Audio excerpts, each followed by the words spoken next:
Good evening and welcome to episode 12 of Mouthwash, a minty fresh take on politics. Who would think we would made it to 12 episodes already?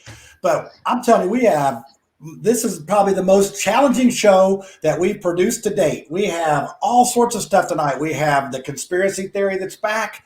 We actually have a voicemail from a celebrity cartoon character. I mean, this is going to be something else. And then we have two guests. We have a lefty that's trying out as an interim on the panel. So this is going to be a great show tonight. I'm glad you've tuned in. And right tonight we're going to start out with our first guest, and this is Michael Gordon, and he's going to give us some information on Red Fred. But we have actually two clips from Thomas Breedlove tonight. So we're going to go ahead and play the first one. And this is actually some video footage that he took 2019 November of the Red for Ed rally. So we're going to look at that real quick. And then when we get back, we're going to ask Michael some questions and let him fill us in on that.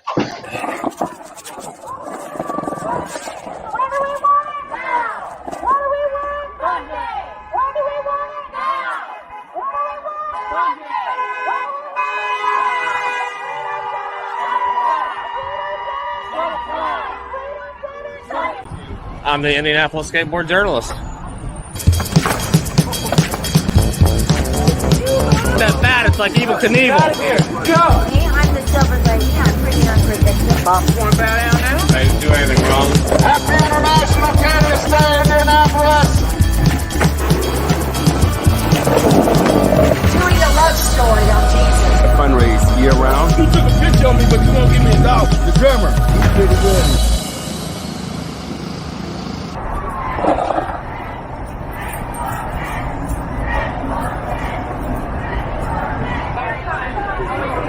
Nice. Got it. Come here to a corner.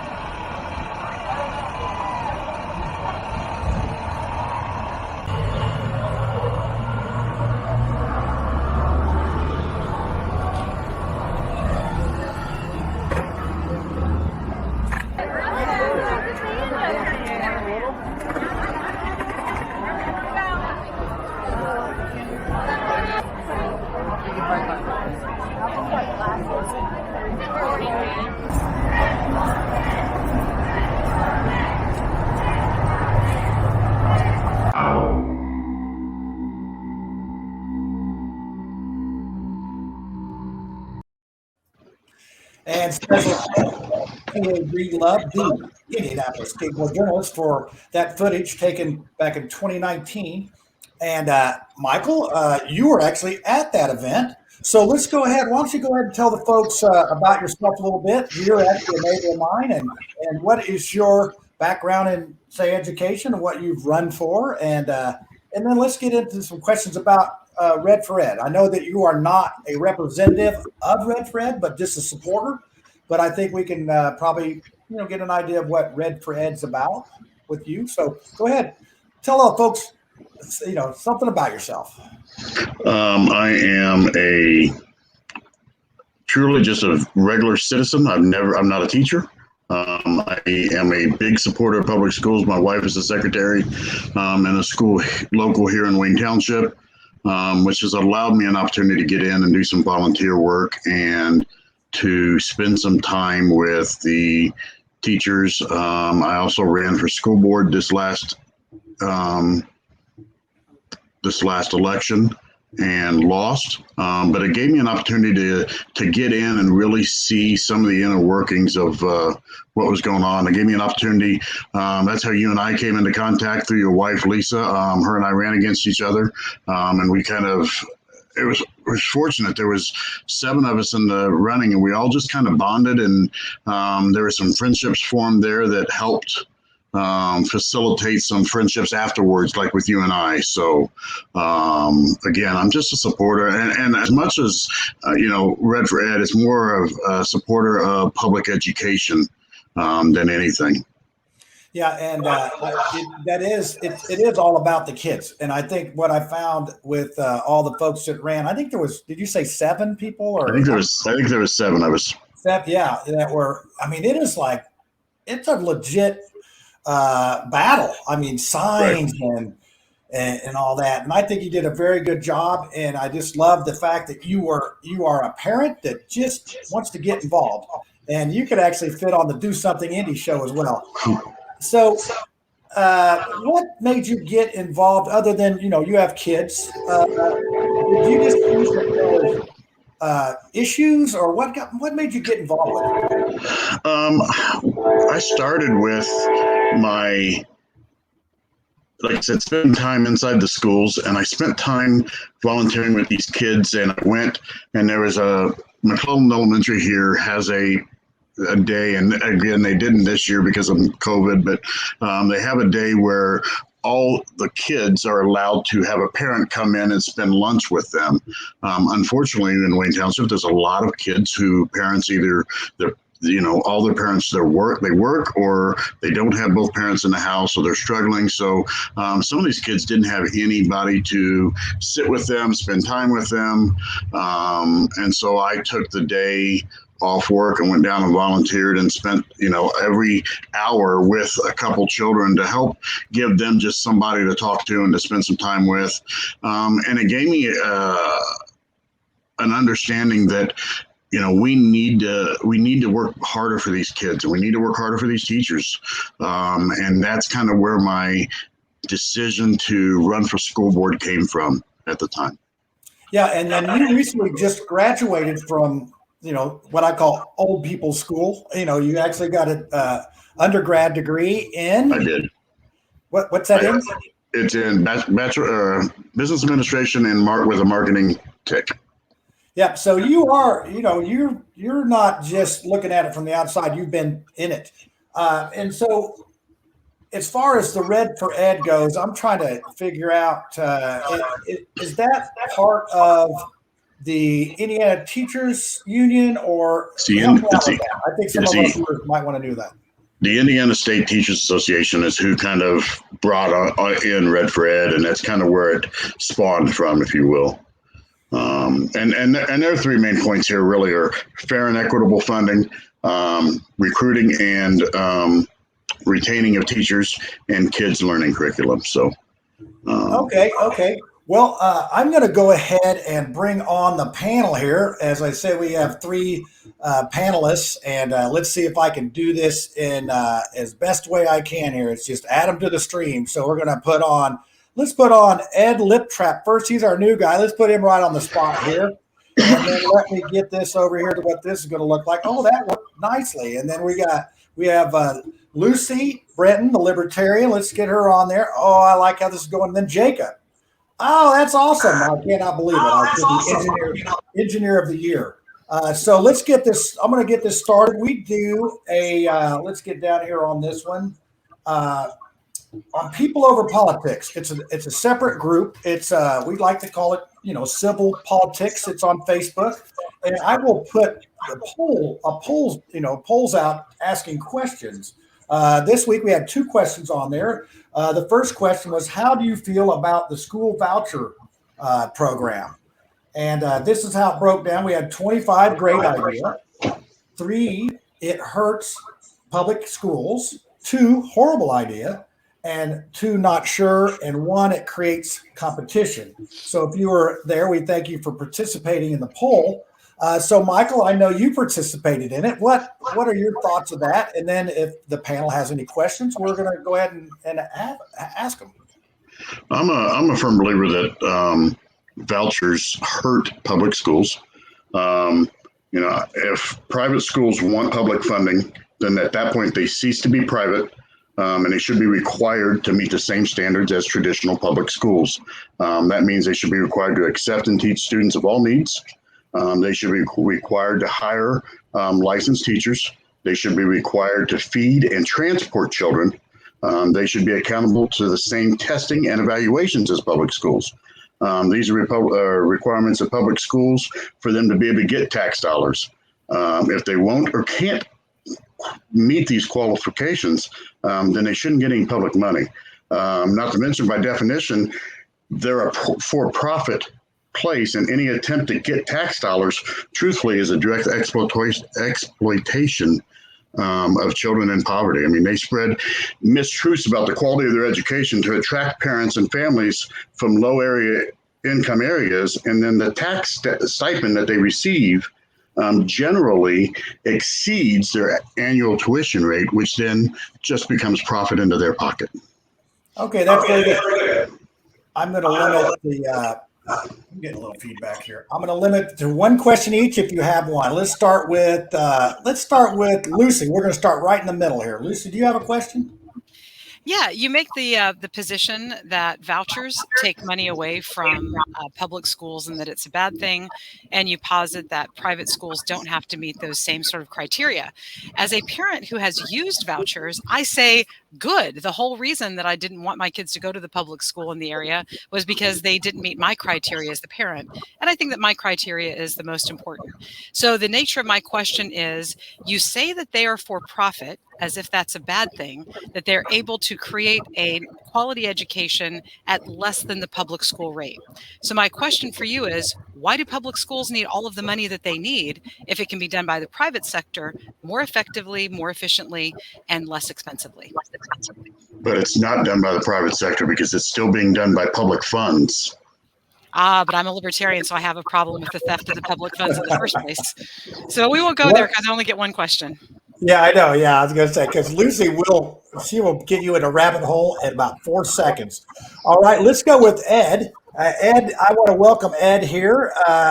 We'll see what Ed's got. He's from South Bend, which I never understood because it's in northern Indiana, but that's for a different time period.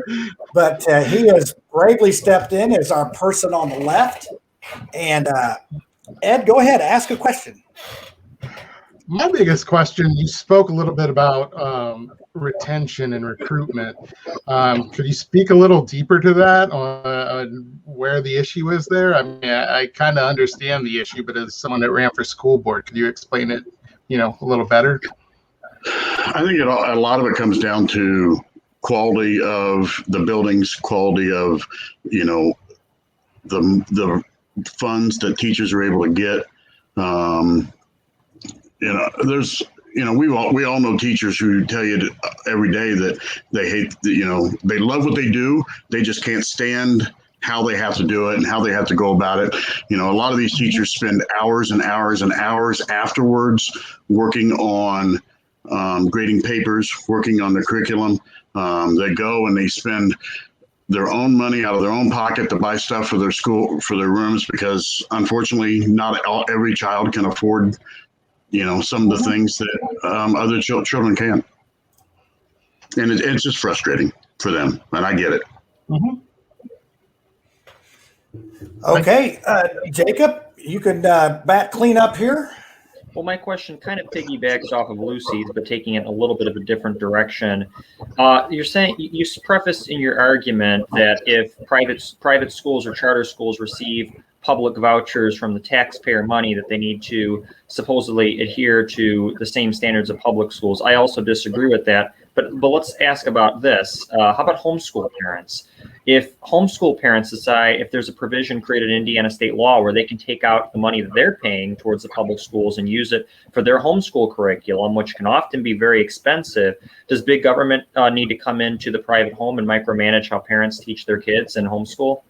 That I haven't. I'll be honest, Jacob, I have not delved into the homeschool option and what that would look like and how that would work. So I'm not going to speak against something that I've not looked into.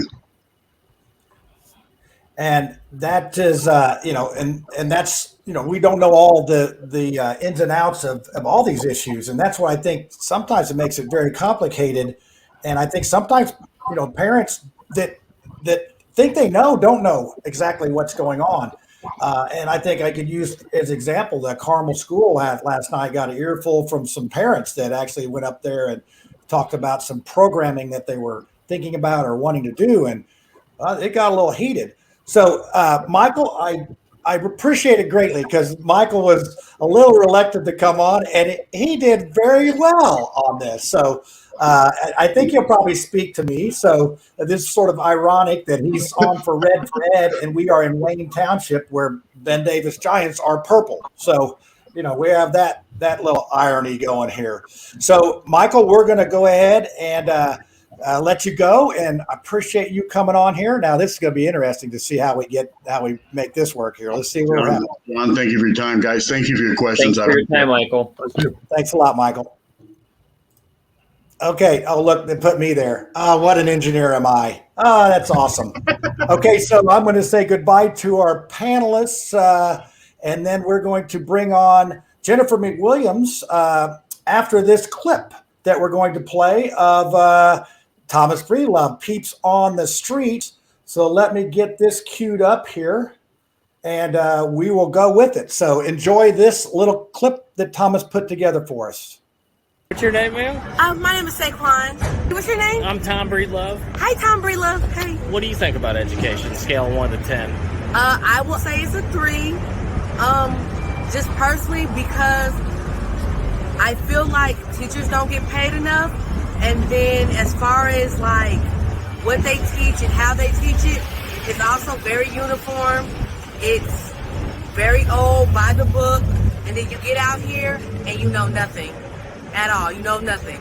You know about the 1700s though, but you know nothing about right now. Probably like a 3.5. 3.5? Yeah. What do you think the worst problem is with it? It's too boxed in, too constructed. There's no room for anybody to be individuals or like truly find the path that they want to go on. It's more like everybody wants to or has to do one path or the other with no real options in between. Hey, I got a quick question for you. What do you think on a scale of 1 to 10, 10 being the best, how do you think Indiana education ranks in this state? Got any opinion? Honestly, 15. 15? I know you said 1 to 10. I think they're great. You think the education here is great? And definitely, just with that question, I start thinking where this is going at. And I start thinking in a positive manner. And I start believing that the schools should definitely get funded more money for everything they need. The children are our future. The students that are studying now are more intelligently inclined, and school is more, it's more sufficient than it was back then. People back when? But I guess back in the 70s, it changed a lot. So there's a lot more professionalism in schools, like people be more proactive with, teaching the kids the tools they need to survive and start goals and set a future for themselves and their families. That's all in a nutshell, yeah. Where would you rank it 1 to 10? 1 to 10?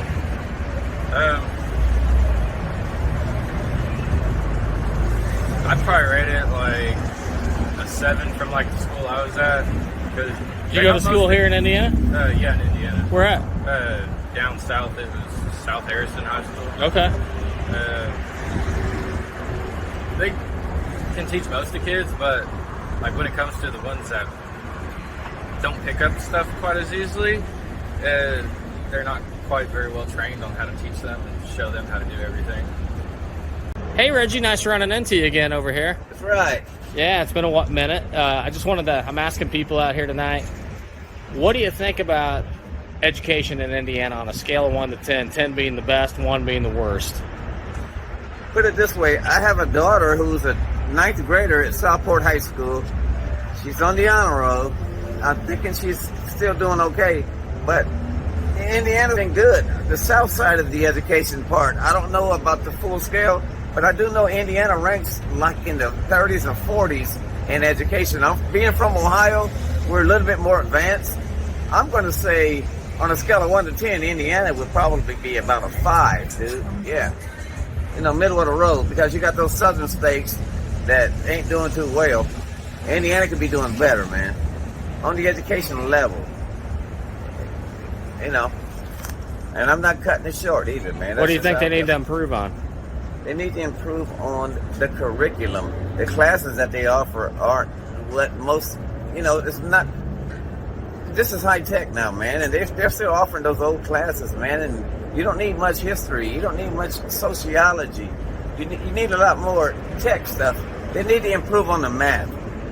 You know, math should be first and foremost. You know, that's how I feel, man. It's math, man. Improve on it. If you can read, write, do math, you'll figure out the rest, right? You figure out the rest, man. Yeah. That's what I hear. Right nowadays, man, the kids need to know a little bit about it. They're sitting in the bedrooms on the computer, man.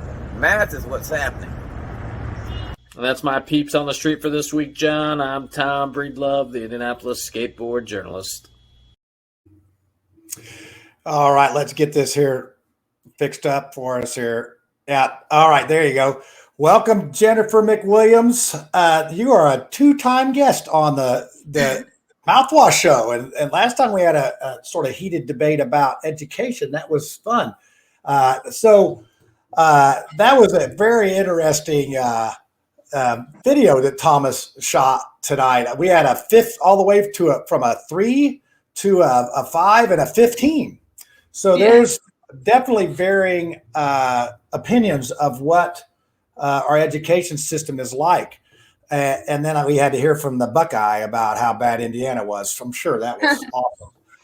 But Southport High School was the Parameridian rival back in the day. So there's just a lot of stuff there. And I was like, wow, that sounds very interesting. So Jennifer, how are you doing this evening? I'm great. How are you? I'm just fine as frog hair split 3 ways. You know, that's pretty fine.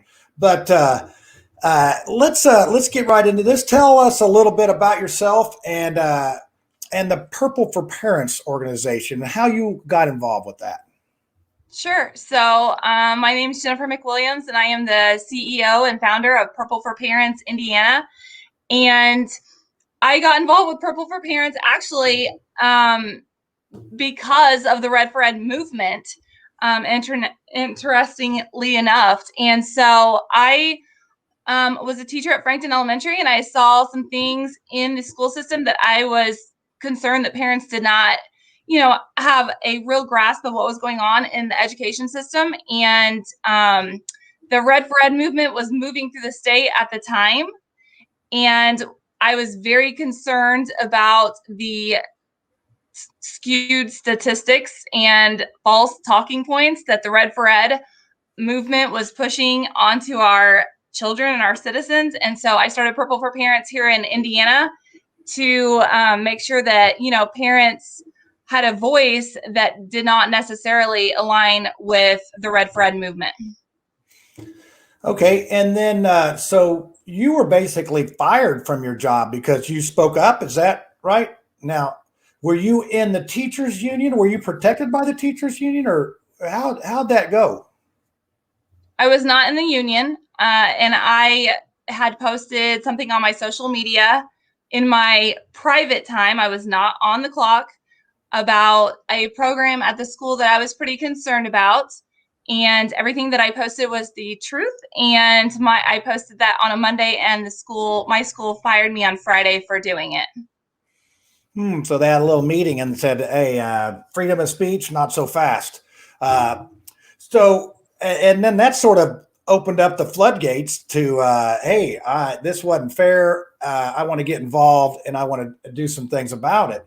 And so how long have you been involved with Purple for Parents? So I started it right around the time of the video that you just shared. So it was in November 2019.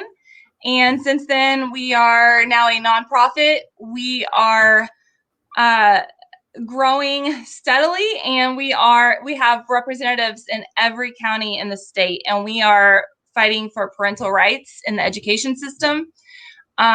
I'm sure you have seen there is a lot of talk and concern about what's going on in education, and we are doing the best that we can to reach everyone and tell them why this is happening and what is going on, because we really need to stand against some of this, the politics. Honestly, they're using the education system to shift it's a political movement, and that's really sad for our children.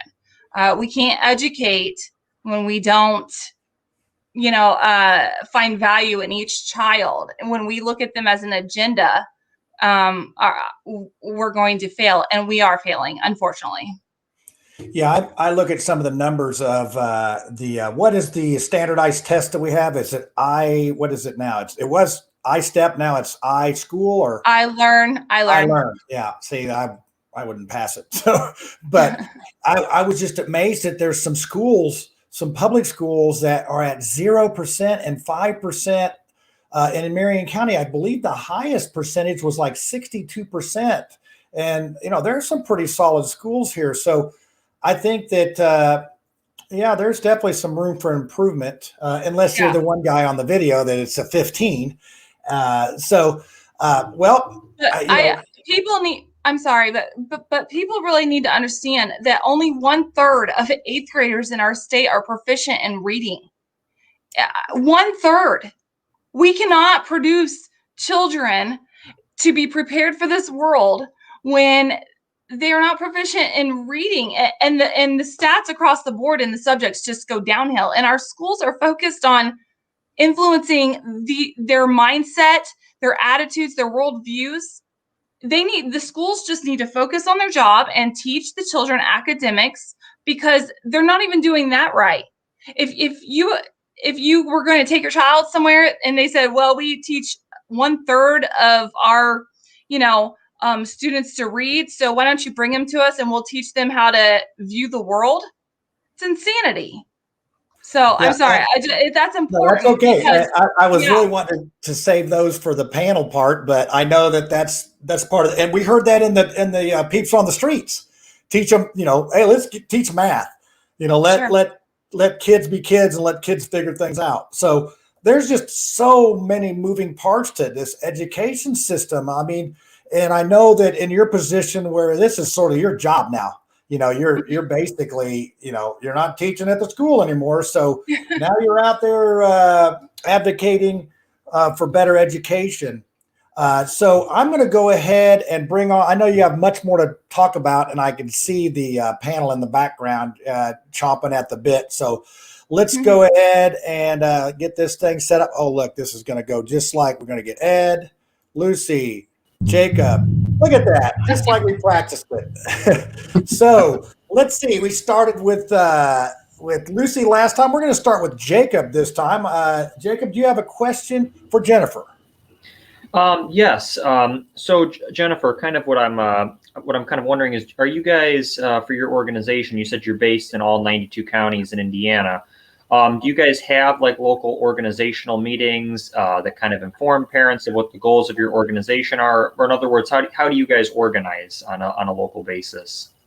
Yes, we have actually for the last couple months, we have been traveling the state. So if somebody wants us to come, we will. And we are educating communities about the truth about what's going on in education.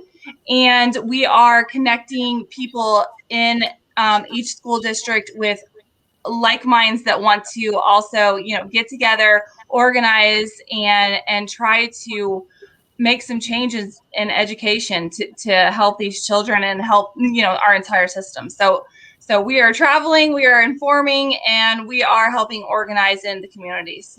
Well, certainly, if you guys ever are up in Lake County, I run a group up here. We'd love to have one of your representatives come and speak at one of our meetings.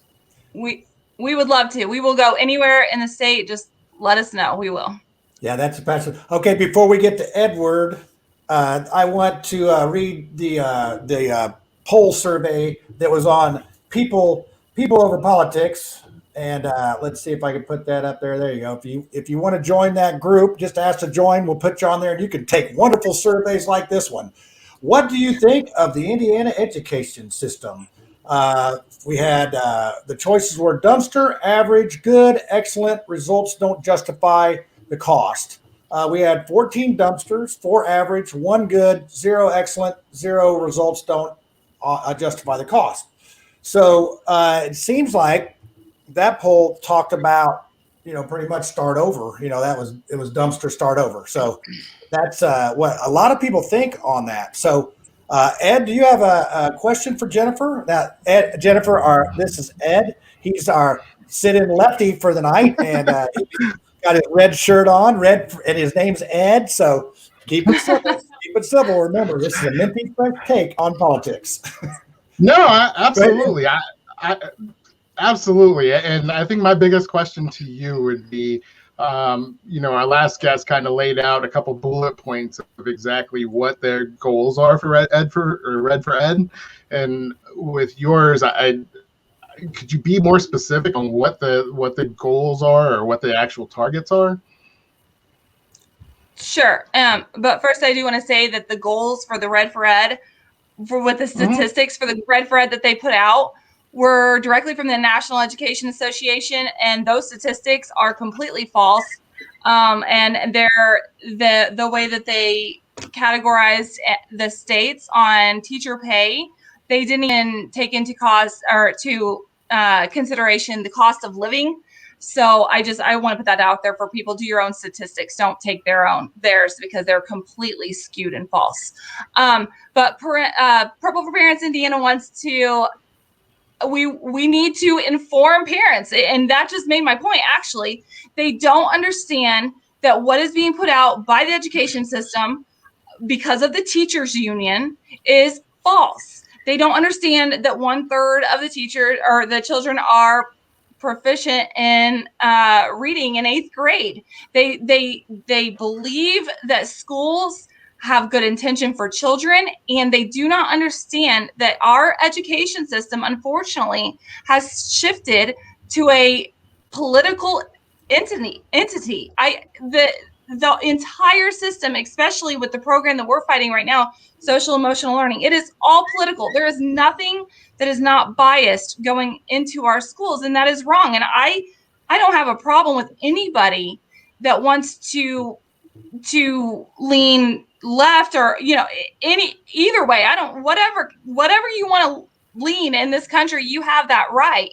But when you bring politics into our education system, and then you decide policy and programs based on left policies, I would say radical, we have a huge problem. And I would argue that if it was far right policies, we can't do that to children. They're innocent. So we are traveling. We are actually showing communities. We have a lot of information, and when we leave those meetings, people are pretty shocked about what we show them. Wow. Our children should not be political pawns ever. We have a big problem with that in the education system. And I'm not advocating to teach them the other way at all. But our children should be untouchable, give them academics, allow them to be individuals. And that's it. And all of us should stand together. Right, left, middle, I don't care. We should all stand together for this, because we're going to lose our country if we don't. I'm going to go ahead, since Ed's a first-time host on the show, I'm going to give him a follow-up if he wants it. You don't have to, but if you want it, you can do it. I'll go ahead and I'll let Lucy go. Let Lucy out. I can see Lucy. She's always ready to go. I'm chomping at the bit. I love this woman. You are awesome, Jennifer. Thank you. Yeah, I'm a very conservative person. I have 10 children, and we're homeschooling currently. And one of the things that has made our decision to homeschool is just the craziness. I feel like every single one of our children has a target right on them, and that target has about $18,000. Everything, unfortunately, is driven by these Federal Reserve notes. So first of all, end the Fed and the Department of Education. Let's look at the Constitution and see what's actually allowed, and then cut out everything that isn't, and see how our country improves. This, as somebody pointed out, the Red for Ed was started by a socialist, apparently, in Arizona. Noah Cavalis. Yeah, there you go. So what does that tell you? AstroTurf. We're working with watermelons who are green on the outside and they're red on the inside. We've got to be really careful about who has access to our children, because as Hitler did, he didn't need us, the parents. He only needed the youth. Train up a child in the way he is, and he will not depart from it. right, in the way that he should go. So I'm all about what are the tax implications of this? We owned multiple rental houses, and yet we're paying for taxes for children that we don't have. Why are senior citizens who have no children paying taxes for the education of kids? Why is our state budget something like 73% for education? And the answer is because it's a profitable business, and at the heart of it, as Jennifer has alluded to, is the teachers union. And again, I have no problem with collective bargaining. I've even been a union steward myself to protect my fellow workers. But here's the problem. At no time ever should a government employee be pitted against the citizen for the purpose of stealing more from us. Isn't it enough? I'm almost completely drained by the vampires. Is there a question in here somewhere? Dang. She's Okay, doing great. I know. I'm a horrible host. Oh I my just let gosh, her no. go and go. But Yeah. question, Lucy, question. We could talk about this part. Yeah, when, that's true. we're Okay, talking. let me get off of that's my good. let me get off of my perfect libertarian world rant and ask you this question, Jennifer. Would you personally support the idea of completely dismantling the educational system as we have it in the state of Indiana, given a big FU to the federal government, telling them we're going to take control of our own children? Hoosiers are going to learn to read. And by the way, each parent is going to have the opportunity to decide what happens to the money that's on the target on their child's chest. 100%. Put me in that position. I'll do it. There you Done. go. I'll flip the switch. I'll snap my fingers. See my jewels? 100%. The bureaucracy is killing us. Indiana, please wake up. Please. So what can parents do? As a libertarian, I don't advocate for anything violent, no insurrection, anything like that, because I believe in the NAP, the non-aggression principle. Doesn't mean I'm a pacifist. But what I do advocate is for the withdrawal of whatever it is that you don't like. If you don't like taxes, withdraw from the system and stop paying them. Do that in a way that doesn't put you in jail. A lot of people don't know you can start a small business, take tax write-offs, follow what the rich do, and don't pay into the evil system. If you're unhappy with the educational system and the fact that they're teaching your kids to read, regurgitate, and get rewarded for socialist platitudes instead of reading, writing, and arithmetic, take your kids out of the public schools. The problem is they still steal your money even if you withdraw the kids from the schools. Okay, that sounded like two questions, Lucy, to me. So, Jennifer, I think that the panel is chomping at the bit to be able to discuss this. You were actually on the Do Something Indie show. You're like us. You're always willing to come on and express your opinion and share with others. And you're very approachable, and I appreciate that. I honestly, full disclosure, I've had a little bit of issue with the Red for Ed people and trying to get somebody to actually ask questions and explain it. So my saying here lately is if you can't defend your position, maybe you should change your position. So I do thank Michael for coming on and talking with his point of view on things, and you have, of course, as always, been very good. So we're going to go ahead and say bye to Jennifer, and you can watch the rest of the show because we still got a lot of stuff going on here. We still have the conspiracy theory and all that. So we will see you later, Jennifer. Bye. Okay. Oh, look how I did that again. That was awesome. Now I got to get everybody in the right places. You're getting So good you at go this. over there. You go over there. There we go. Because I was wondering how we were going to do this, but I'll take Lucy as sort of a center or libertarian. Doesn't fit the mold here, but we got Jacob on the right, Ed on the left, and Lucy libertarian. We're just going to call it that. So let's get into this. I'm going to go ahead and let's see. We'll start with Ed. Because he's probably going to, and I'll actually help Ed out because I think you guys are going to gang up on him. So, and he may not need any help, but I'll if you need any help, just go like this and I'll be there for you, Ed. So let's go ahead and get it started with question number one. We talked about the school vouchers. Let's start out with that, Ed. What's your feelings on the vouchers? I know we touched on it a little bit. Oh, Ed's muted. I think I can. I apologize. Yes. That's okay. New guy. New guy. Full disclosure here: Catholic school kid, spent 12 years in Catholic school. I am a big supporter of private schools, but I don't believe in vouchers. I do believe we have problems in our Indiana system, our public school system, but I think we need to address those before we start dumping money off somewhere else. And so that's my main take on that.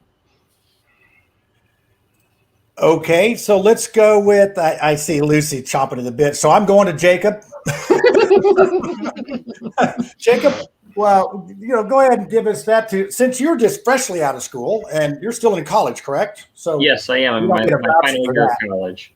Now, did you go to private public school? What was your undergrad stuff? I mean, your high school stuff. I was partially in public school for a few years, but I was homeschooled for the most part.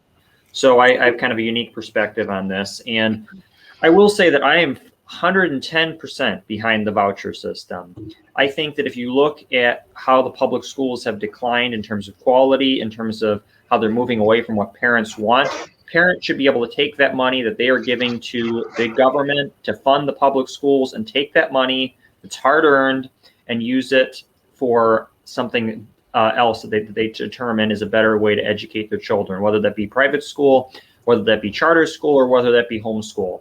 And I will say that in certain places where it has been tried, it has proven to be very successful. If you look at a city like Gary, Indiana, there's been a whole, which is in my backyard, about 25 minutes away. They've had a huge problem with a lot of public schools closing down. And the only successful schools that I see when I drive through Gary are charter schools. And also, I've known other people from Gary that have homeschooled because they can't send their kids to a public school either that's not available, or they don't want to send their kids to that kind of public school. So I really think that we need to have more parental choice involved in this. Like, why should parents be paying out money in their property taxes for an educational system that they're not using? I know for my parents, we could have really used that money that was going towards the local high school for my homeschooling. Homeschooling isn't cheap, contrary to what a lot of people think. And to get your own curriculum and avenues for socialization, such as co-ops or other social events, that costs money. So, we need to be putting more money in parents' pockets and taking more away from big government. Okay, now Lisa, I'm not giving you that same question. I'm going to give you the question that you talked to Jennifer about. So, what would that look like if we were to put the state or the public school system in the dumpster and start over again? Let's see if you can think on your feet. Let's go. I know you can. Yeah, well, that's a great question, because everybody always looks at libertarians and say, well, that's good, but how does that work in the real world? And the fact is that if there was a pile of money, these children have a target on their chest of $15,000 or $17,000, there would be people in the free market that would step up in order to provide those solutions. And then as a parent, I would be able to compare different things depending upon maybe my own goals for my child or my child's goals for themselves. And the goal would not be the warehousing of children and the control of curriculum by those who want to create voters to vote a certain way. History is written by the winners, and the curriculum tends to be slanted in that direction. So free market choices would abound, especially with the way that we have the internet right now. There'll be parents that be willing to stay home with their school children. There are parents that have created co-ops all over the state. The Indiana Association of Home Educators is a great organization. So the free market would provide. I mean, we didn't need the government to create the Department of Automobiles in order to have a Tesla, right? But if the Department of Automobiles existed, we'd all be driving Model Ts. So let's let the free market system and the incentives for profit, the incentives that are driven by a consumer making an individual decision that is in their own best interest rule, rather than trying to pretend that some guy sitting in an office someplace can somehow make a better decision for you and your kids than you can. And that's as usual, you make a lot of sense. Oh, can I say one more thing? Oh, go ahead. I must let even in spite of the lack of choices. I have a friend, Dr. Ping Shi, and he is escaped communist China. A couple of years ago, he started a charter school on his own, $500 a month, and the kids pay it themselves. Now, these are kids coming from, the Fountain Square area at the time. He could only take 10 students. But can you imagine if good teachers left in mass and said, look, I'm going to take 10 kids, $500 a month each, and we're going to let those children learn to create the businesses that will support that $500 a month in tuition. Now you've got $5,000 a month in order to pay a teacher. With the there responsibility. is a lot of money involved. I believe it's around 55% of our state budget goes to education. So on that note, I'm going to ask Ed a different question here. Would you support, undergrad education K through 12 as more like colleges? Is that something that you could see possibly happening? Because that's sort of a blend of, that's what we do when we get out of high school. We go to a college that we pick, we pay for, and we do that. But I just see such a large gap between the public education, charter schools, all these. How do we get there, Ed? Do you have any ideas for that? I don't. And so the one thing I'm going to add here is that, being a dad of a special needs child, we also have that to look at. There's this big block here that even if I wanted to send my kid to a private school and take a voucher, I don't have any local options for that. So to say that, hey, everybody has an option, not everybody has an option. And so if we're going to leave public schools behind just to take care of the kids that are in most need, that's one of the areas where I really get hung up on. The other area I get hung up on is we talk about, Purple for Parents talks a little bit about, hey, we don't want the social indoctrination. I went to Catholic school. I mean, that was the basis of social indoctrination. And so to say that, hey, we're not okay with it happening here, but we are okay with it happening there. I do take an issue with that. To get back to your point, I think starting at the bottom where we have these kids that are in need, just taking out the top 10%, 20% that your parents can get you into this spot, or they can, give you a ride. Some of these kids don't have any choice other than their local neighborhood schools. And so I think it's kind of a long stretch to even talk about what you're saying about going to the college route, because there's that question of what do we do with these other kids? Well, and that is a good, that's a very good comment. And I'm going to help Ed out a little bit here. He doesn't need it, but say you want to go to Park Tutor, that's $20,000. That's to go to high school, $20,000. And that's with or without your voucher. And like Ron Colley, I believe, is $12,000. So that is that is sort of a college atmosphere. So I would say, it better be a pretty darn good education for the 6,700 or whatever that is. You say 18,000, whatever those numbers are. On top of that, that is like serious cash. So it's obvious that educating our children money-wise, it says it's very important. But Jacob, I'm going to ask you a question about results. One of the questions was, results don't match the cost. Two-part question. What do you think the problem is? What do you think the solution is on that? So there you go. Are we talking about in terms of the public schools, you mean? Just in education, the dollars lining up to the quality, I guess, is pretty much. It doesn't matter if it's private, public, whatever. It's just the quality of education lining up with the cost, and then what do we do about it? How do we get it to line up better? So those are the two questions. Well, once again, this is a case of bureaucratic inefficiencies, kind of circling back to last week when we were talking about the whole windmill and solar panel question. We talked about that a lot of times big government handout programs can be very inefficient. And I think this is the case with education. It seems like every year my state rep is sending me a letter saying, oh, I'm going to increase education spending. I'm going to increase education spending. And by the way, he's a Republican, too. He's not a Democrat. And I still disagree with him just as much as I would have with the Democrat on that. We don't need to just keep throwing money at a problem and expecting it to work better. I'd rather keep my tax dollars and work on an innovative solution to this problem than just keep throwing money. And that's the biggest problem right here. What we need to do is we need to make that money work more efficiently. And I think by putting the money back in parents' pockets and allowing them to make the decision. It takes the decision out of the hands of a government bureaucrat and puts it more in the hands of parents where it should be. And this also ties into a point that I do disagree with Ed on, as he was talking about with indoctrination. He says, well, we're just simply moving money, or we're moving the indoctrination from one school to another school. I don't think that's true. I don't think that's what Purple for Parents is pushing for. I think what Purple for Parents is pushing for is that public school education should be unbiased because it's public. It's what we're all paying for currently right now. But if I want to take a voucher and send my kid to a ultra Catholic, conservative school, or if Ed wants to take out a voucher and send his kid to an ultra liberal, more secular school, that should be our choice to do that.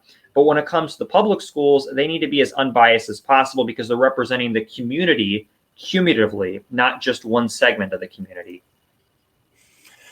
And you answered those questions quite well there. I have a question down here. I guess it's to me, but I'm going to give it to you guys because I'm the host. I don't know anything.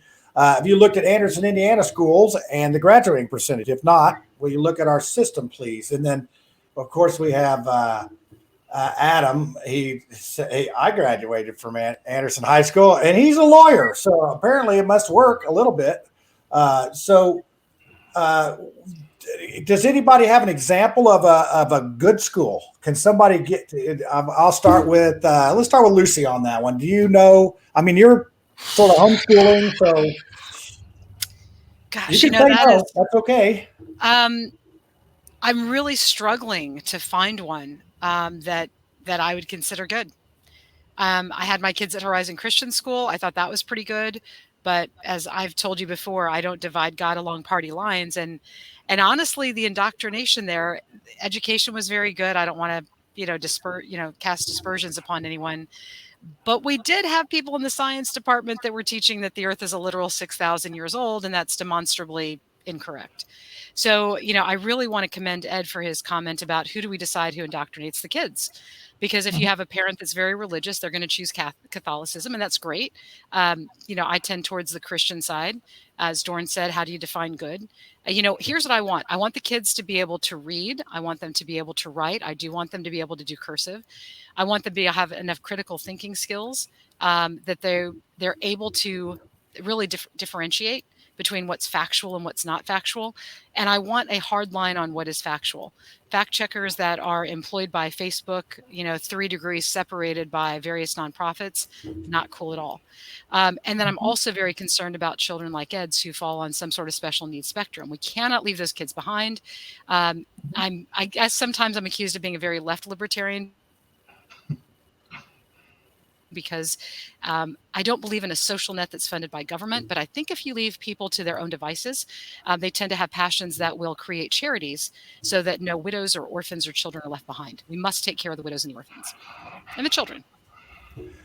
Yes, and time flies when we're having fun. So I'm going to ask a little bit more about this. This is it's such a deep topic. There's so many layers to this topic that we could definitely do 2 hours on it, but we'd lose most of our audience probably because they've been promised the conspiracy theory, and we actually have a voicemail tonight. But I'm going to go ahead and give you the last word on this, each of you. So we'll start with Ed, then go to Jacob, then go to Lucy, and then get ready for the let's do the voicemail next, because we actually have a voicemail that I think fits this program. So we'll play that. So Ed, go ahead, give us your final take on whatever you want to talk about in education. Again, I'm not arguing that it's a perfect system, and I definitely think we need to work on fixing it. So there's total agreement there. I was fortunate enough, we had the chancellors from all the major universities in China, as well as some of the German chancellors from their universities come here to South Bend a few years ago. I had an opportunity to speak with them. It was amazing to hear people's take on it, on what education is in Indiana, because one of the reasons they came here is the people in China said, hey, we can make robots. We're very good at making robots that could produce things in a factory. Americans are really great at making people who can think on their feet, and so I don't think the system's as broke as but to the point where we have to burn it down. But I definitely think that we need to invest in looking at ways. Most of the teachers I talk to say, hey, something changes every year. We have to continually keep doing this change, and we haven't even figured out if the thing that we tried to do last year worked. And so I definitely think we've got work to do, but I do support my public school system. All right. And Jacob, you have the second to last word until we start with the fun part of the show, so to speak. Well, I would say that the system is absolutely broken at this point. I think that I've seen many different interviews from different people, such as Jesse Waters from Fox News, where he's interviewing people about history. And I'm seeing stuff where people are saying, oh, who did we fight in the Revolutionary War? Oh, we fought Korea. We fought France. We fought England. England is like the last one. People don't know basic history. They don't know basic civics. There's a lot of subjects that they just really struggle with. And I think that shows a great failure on the part of our educational system. So once again, as I've emphasized throughout the whole show, we should be putting the choice more in the hands of parents rather than the hands of big government, because they know how to properly educate their kids, not some bureaucrat in Indianapolis or in Washington, D.C. All right. Hey, Lucy, you got the last word before we start the voicemail and conspiracy theory segment. All I got to say is two things. And I'm going to keep it to two things. One, basic history and civics. Jacob is spot on. The most entertaining videos I see are Mark Dice going up to people on the street. Oh my gosh, the one he did on the Third Amendment, I was rolling. And I really want to encourage everybody, create your own reality. Don't take at face value the choices that are put in front of you, because the choices that you have are indeed infinite. So simply decide where it is you want to be in 90 days or 120 days, 10 or 20 years, and figure out how do you work backwards from that. So futurecast, work backwards, and start doing the hard work that it takes. If you're not happy with the educational system, withdraw from it and create your own. Wow, you guys are good, and you didn't pick on Ed too much, and Ed's great. So I thought that was a good debut for Ed to come on the show here, and we'll see how you do during conspiracy theory. But first of all, we actually have a voicemail that I'm going to go ahead and play here. It sort of fits that, so let me get that queued up here.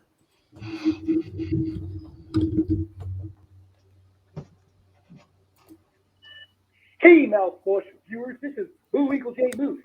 I have a trivia question for you tonight. Where did I go to college? If you get it right, I may pull a rabbit out of my hat. Nothing up my sleeve. All right, so if anybody can guess where Bullwinkle J. Moose went to college, you can win really nothing. But if anybody in the chat that could, and don't be Googling that, you people, I want to see somebody actually know where he went to college. So Ed's laughing. He's like, so we have all sorts of shenanigans on this show. Let's see, Ball State. Oh, that's funny, Adam. That's really funny, because I went to Ball State, and I think Jennifer McWilliams went to Ball State too. So we're going to come over and put toilet paper in your trees at your house. Oh, wait, Moose, you? Nope, that's not it. Not it. That's a nice guess, Dorn. Yeah, try again.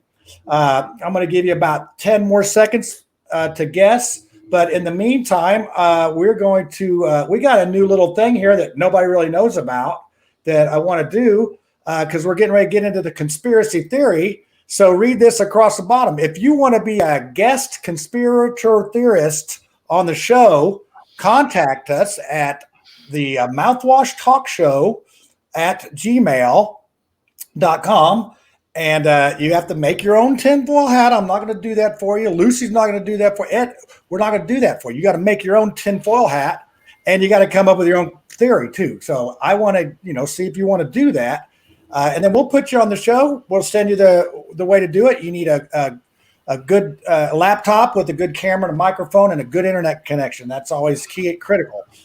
So get in the game, and if you want to do that. So without any further ado, we're going to go ahead and go to the conspiracy theory. So here we go. Hey, y'all, it's time for the conspiracy theory. So you better get your tinfoil hat out and let's see what's going on this week. All right, look at this. Look at this. Wow, Lucy, you're a Lucy in the sky with diamonds on that deal. I mean, come on now. We have our, Ed, you don't have any tinfoil on there, but you got a very nice colander. My wife is still mad because I bought her a plastic one so I could steal her metal one. So since, Ed, you're the newest victim on this show, we're going to start with you. So what's your conspiracy? Wow, I had to go first. So I am a terrible conspiracy theorist. I am going to go, somebody gave me one today that they're happy they got their second COVID shot because it is not a tracking shot or a tracking chip. They actually found out it's a jamming chip so that the Jewish space laser can't target them. Well, that's pretty good for a guy that wasn't going to go first. So, Lucy in the sky with diamonds, you are next. Well, sadly, my conspiracy theory is actually true. It's so common knowledge that you can actually just get it on Wikipedia. Operation Paperclip, where Nazi scientists were brought back to the United States, given new identities and larger budgets to experiment. They ended up at the tip of Long Island on a little place called Plum Island, which was used for animal experimentation. And 7 miles across the water is Lyme, Connecticut, which is where Lyme disease comes from. So one of these scientists, I think it was Werner von Warhard, but I'm not positive. That's just the name in my head. And Wikipedia will tell you the truth, I'm sure, right? But his specialty was bloodborne diseases using ticks as a vector. So he developed the spirochete based on syphilis, the Burgdorferi bacteria, I think it is, and somehow created this nice little corkscrew bacteria that is really screwing people up.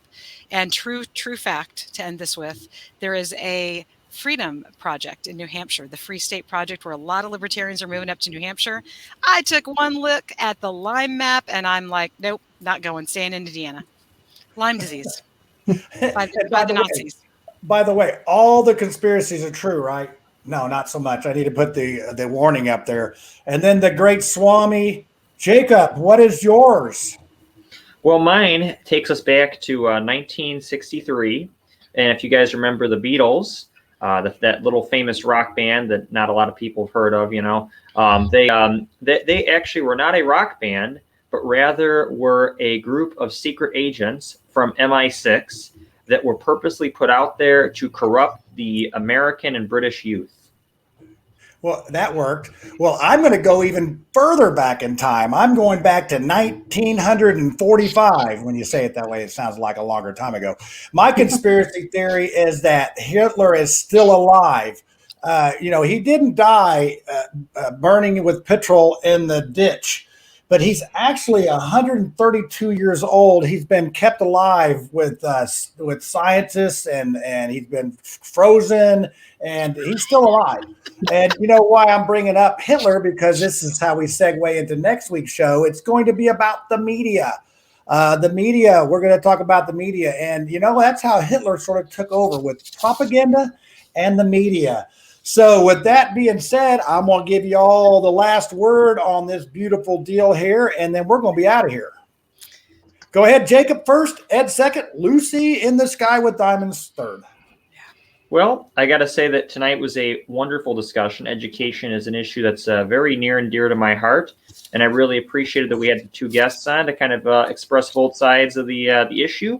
And I also want to congratulate Ed on his first show tonight. I think he did a wonderful job representing the left in a very civil manner, and it'll really be a pleasure to, God willing, have him on again next week and in the following shows to come. Okay, hold on, Ed, before you go. We have a winner, and I'm pretty sure Dorn probably Googled that. It's "What's the matter, you? Hey, Rocky." So, and that might have been the Bullwinkle voice, maybe. I don't know, as far as you know. So go ahead, Ed. First of all, I just wanted to say thank you guys for having me. It was a pleasure being on, especially after watching you guys last week. I was chomping at the bit to jump in this week. Again, I think we need to have more conversations like this, where, we have people right, left, in the, libertarian, to get together and talk. We may not agree, but we need to have that conversation on, okay, what are we going to do with education? Because I don't think anybody would say that the system's perfect. We had that one guy that gave it 15. I don't know where he came from, but I don't think any of the rest of us would agree that it's a perfect system. And I think without having this kind of civil discourse, you're not going to get anywhere.